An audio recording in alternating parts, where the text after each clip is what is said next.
Guys, grabe. Sobrang ganda nitong message na to. Ayan o, prosperity lies ahead. So, i-mind nyo na to, guys. Alam nyo naman, alam niyo naman yung tradisyon dito sa ating channel, kapag ka maganda, positive yung energy, pinapamind ko sa inyo para ma-align kayo dun sa energy. So, i-comment nyo na yan, guys, sa comment section. Mind prosperity, mind abundance, mind pagpapala, mind kasaganaan, mind blessings, mind swerte. So, i-mind nyo na yan para talagang maramdaman nyo itong prosperity, pagpapala na to sa inyong buhay. Okay? So, grabe. Saluhin nyo na, guys, no? Kung meron kayong mga planggana, batya, ganyan.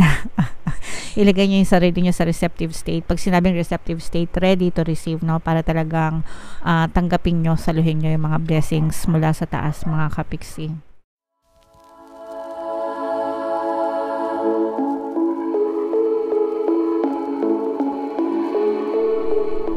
Hello guys, hello Leo. Welcome back to Pinoy Pixie Tarot. Ang pamagat ng ating episode for tonight is Full Moon Kapalaran para ngayong September to October, guys, para sa Leo, Sun, Moon, Rising Sign, and Venus. Shuffle ko yung cards, guys. Hanapin ko yung energy ng Moon at saka yung energy ng Leo.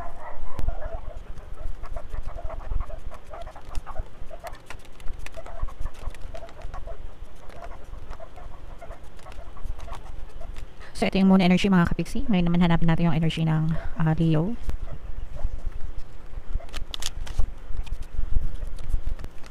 Eto, so, Leo kayo ay represent ng King of Swords sa ating spread, mga kapiksi. Sa deck na to, ang fire signs ay represent ng Swords na suit. So, ito yung combination, guys, ng positive and negative energy. General reading lang. Pwede mag-resonate, pwedeng hindi. Yung full moon, guys, ngayong September ay sa September 29, tapos yung next now full moon naman ay sa October 28. So, ang reading na to, mga kapiksi, ay para dyan sa period na yan, guys.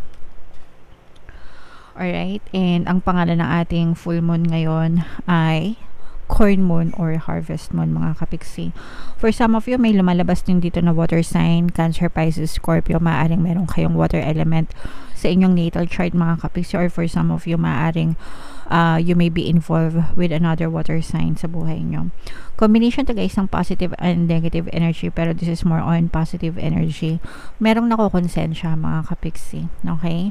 Merong nakukonsensya, merong nakagawa sa inyo na hindi maganda, na naging dahilan para magkaroon kayo ng trust issue dito sa person na to.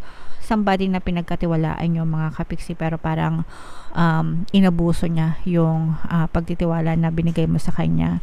Pero this person, maaring nakakarma ito and nakukonsensya. Maari itong i-approach ka, maari mag-approach sa'yo itong person na to para mag-sorry. Nare-realize niya or na-realize niya yung kanyang pagkakamali, mga kapiksi. Kaya itong person na to, lalo na kung binlock mo tong person na to, guys, parang feeling ko meron kayong issue sa pera nitong person na to. So, pwedeng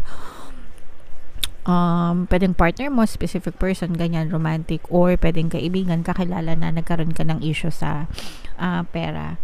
Pwedeng ka mag-anak din, ganyan. Pero itong person na to, guys, nakikibalita ito sa'yo, no? Kahit na, let's say, for example, I'm sensing kasi na yung iba sa inyo, baka sa sobrang galit nyo dito sa person na to, pwedeng binlock nyo na sila, ayaw nyo na sila makita, ayaw nyo na makausap, kasi ayaw nyo na ng toxic. Pero itong person na to, nakikibalita, nakikichismis, nakikimarites sa ibang tao, sa ibang kakilala mo, ganyan. Pwedeng ini-stalk ka din itong person na to, gumagamit ng ibang account, especially kung binlock mo na siya. Parang palagi niyang tinitingnan yung iyong social media, tinitingnan niyo yung mga hanash post mo, ganyan. Parang napapatamaan kung tinatamaan siya ng mga hanash post mo, ganyan. Pero sabi ko nga, itong person na to, maaring kinakarma to or nakonsensya, kaya maaring may mga regrets siya, no? Ibig sabihin ng regrets, pagsisisi. Kahit na nakagawa siya ng hindi maganda sa'yo, alam niyo yung ginawa niya, nagsisisi siya.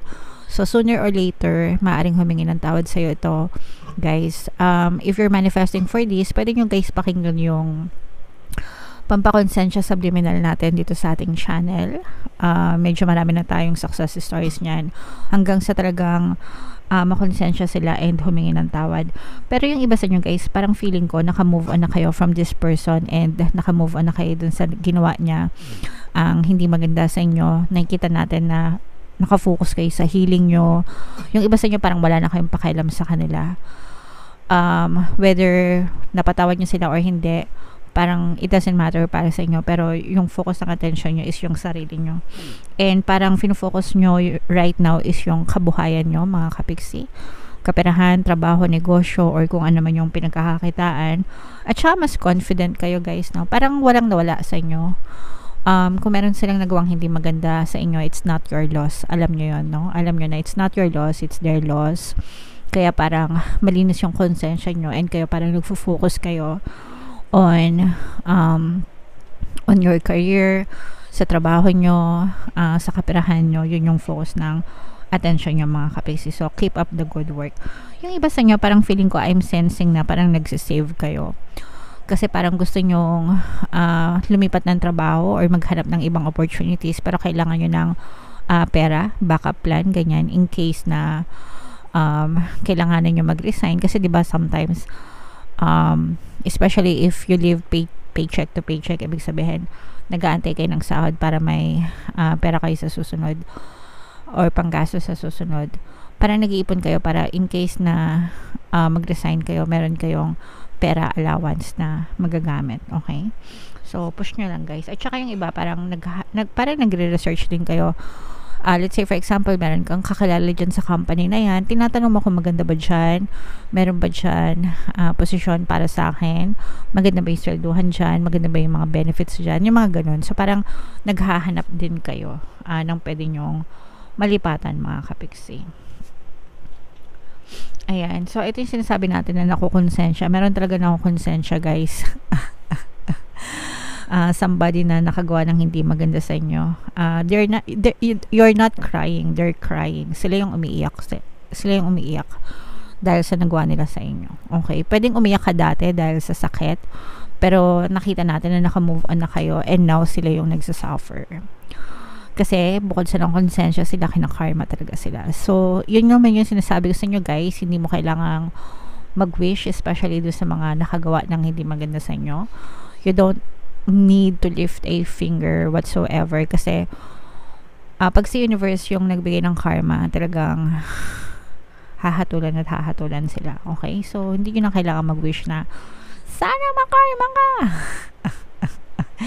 Kasi mga karma talaga sila. Okay? Alright.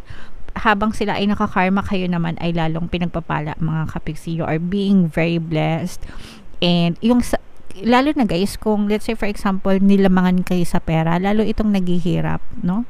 Lalo silang naghihirap, samantalang ikaw lalo kang pinagpapala, lalo kang biniblessed. Yung mga nanlalamang sa kapwa guys, wala talaga yan pupuntahan kasi talagang sisingilin niya ni universe. Okay? So, always make sure na good intentions lang tayo palagi para masaya lang. Or para good karma lang yung bumalik sa atin.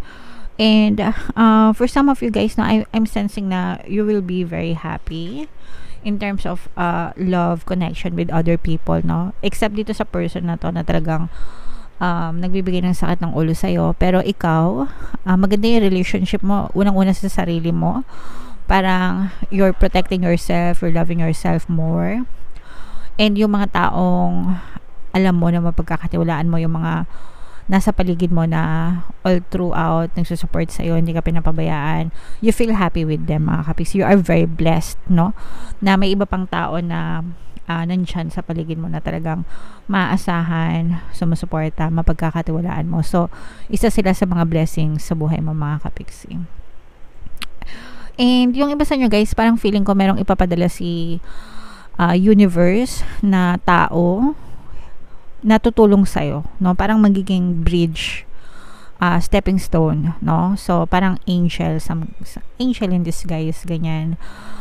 Isang tao na parang magiging bridge, tulay, no? Para maabot mo yung gusto mo or ma-achieve mo yung pinapangarap mo or something like that, or kung ano man yung specific desire mo at this moment. Okay?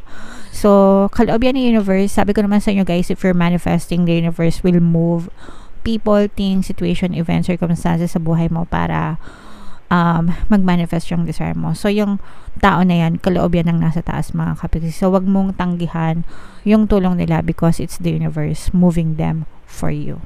Alright? So, napakaganda, super nice, super ganda. Leo, comment down below if naka-resonate kayo. I-mind nyo na itong mga magagandang reading na to, itong mga blessings na to. Para talagang ma-experience mo siya. Itong mga, yung iba sa niya kasi feeling ko meron kayong movement sa trabaho o kaya sa pagkakakitaan. So, kung desire nyo talaga yan, kung yan talaga yung mga pinaplano nyo, i-mind nyo na sa comment section para talagang ma-experience nyo sa treaty. Alright? Okay, so comment down below, Leo, if naka-resonate kayo. Tingnan natin yung additional na mensahe sa inyo, guys, gamit itong deck na to. Habang sinashuffle ko to, panoorin nyo muna yung ating video regarding sa ating paano mag-manifest ng abundance video course. Kapiksi, sawa ka na ba sa mga struggles at hirap sa buhay mo? Masipag ka ba at masikap sa buhay ngunit hindi ka pa rin umaasenso? Ilang beses ka na bang nag-attempt magnegosyo at mag-invest pero palagi ka pa rin nalulugi?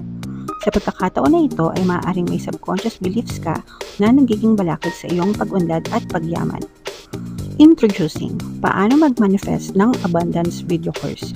Dito ay matututunan mong ma-overcome ang mga balakid mo para tuluyan ka ng umunlad, umasenso, sumagana, maging matagumpay, successful at maswerte sa iyong kabuhayan, pera, trabaho, negosyo, salapi at kaperahan ng bonggang-bongga.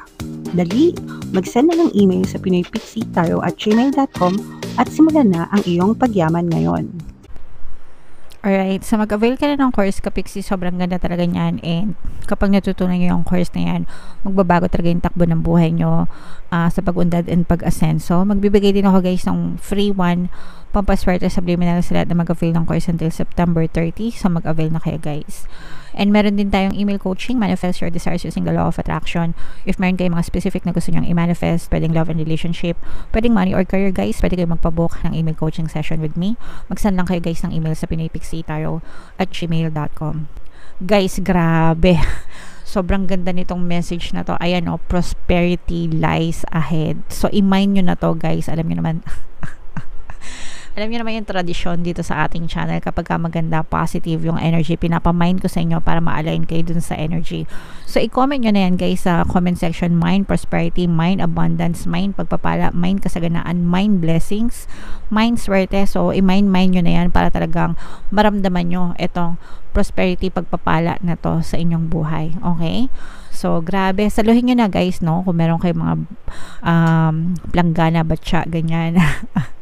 Ilagay nyo yung sarili nyo sa receptive state. Pag sinabing receptive state, ready to receive, no? Para talagang tanggapin nyo, saluhin nyo yung mga blessings mula sa taas, mga kapiksi. For some of you guys, no, attune to the moon, get or give a massage, healthy body, healthy mind, no? Palagi ko yung sinasabi sa inyo, kailangan wag niyong iti-take for granted yung inyong kalusugan, mga kapiksi, emotional, mental, physical, spiritual, dapat lahat yan inaalagaan natin. Isa lang yung katawan natin, isa lang yung buhay natin. Swerte na kung ma-extend yung mga buhay nyo, no? Mabigyan kayo ng second chance, pero dapat palagi nating iniingatan yung ating katawan. Wag nating abusuhin, mga kapiksi, yung ating kalusugan. Alright?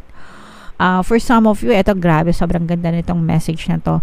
You will soon be able to afford the thing you're dreaming of.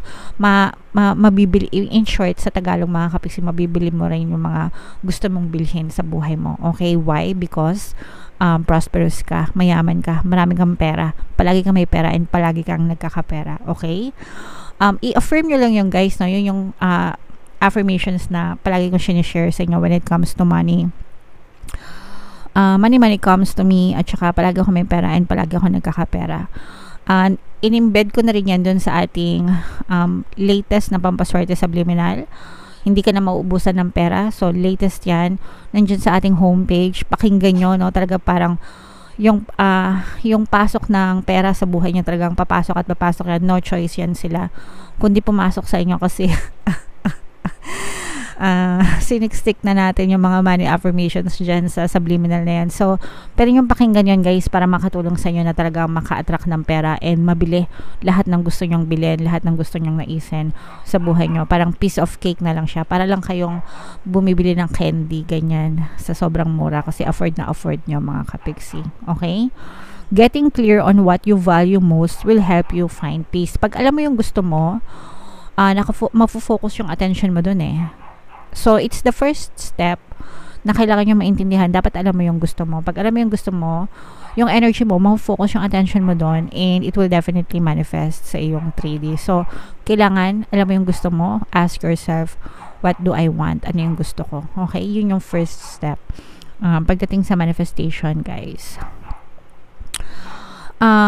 Take some time out to pamper yourself. Alagaan yung sarili, mga kapiksi. Kung gusto niyo magpamasahe, magpamanicure, pedicure, magpaspa, whatever. Kung gusto niyo naman nasa bahay lang, laid back, ganyan. Basta alagaan niyo yung sarili niyo. Quality time with yourself. Stress-free, mga kapiksi. Okay? And for some of you guys, no, ito na yung tamang pagkakataon para mag-open kayo ng mga bank account. Kaya nga yung iba sabi ko sa inyo, di ba, parang feeling ko nagsisave up kayo. Especially kung feeling nyo aalis kayo ng trabaho or lilipat kayo. Regardless kahit ano pa yung reason, mag-ipon kayo mga kapiksi. Alright? Ito yung tamang paraan or panahon na magsimula na kayong mag-ipon guys. Alright? Kahit gaano kaliit, kahit gaano kalaki, ang importante is nakapagsimula na kayo. Okay, so yeah, comment down Leo, no? If naka-resonate kayo itong prosperity na to guys, i-mail nyo na to sa comment section. And eto guys, yung ating 2024 kapalaran, pick a card version kung di nyo pa napapanood, panoorin nyo na. Super nice, super ganda. And ito naman yung ating success stories ng paano mag-manifest ng abundance video course. Thank you for liking, sharing, and subscribing mga kapiksi, and see you again next time. I love you all guys. Have a nice day. Bye-bye.